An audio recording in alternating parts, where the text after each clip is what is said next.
कि बारात की अच्छी तरह खातिर मदारत नहीं की गई और बारातियों को खराब खाना खिलाया गया।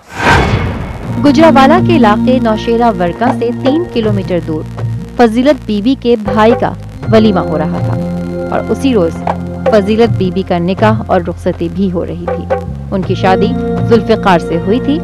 शादी की रस्मात खत्म हुई तो फजीलत बीबी को दुआएं देकर रुखसत कर दिया गया और जुल्फिकार अपनी नई नवेली दुल्हन को घर ले आया।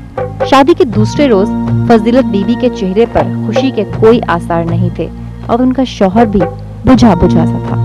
शादी की पहली ही रात दोनों मियाँ बीवी में झगड़ा हो गया था।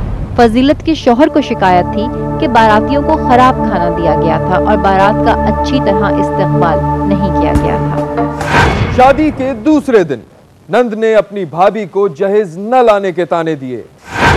नंद ने अपनी भाभी पर जहेज न लाने का इल्जाम लगाया तो घर की फिजा मुकद्दर हो गई और शादी का नया नया घर लड़ाई झगड़े से गूंजने लगा।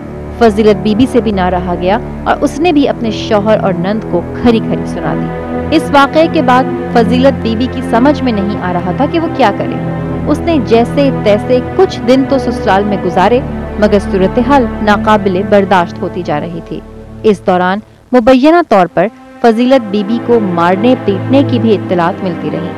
नौबत यहाँ तक पहुँच गई कि जुल्फिकार के चचा ने अपने भतीजे से कहा कि वो फजीलत बीबी को तलाक दे दे, उसकी दूसरी शादी करा दी जाएगी। फजीलत बीबी अपनी शादी के एक हफ्ते बाद ही अपने मैके चली गई।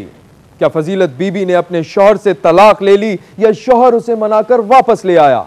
तफसीलात जान सकेंगे आप इस ब्रेक के बाद।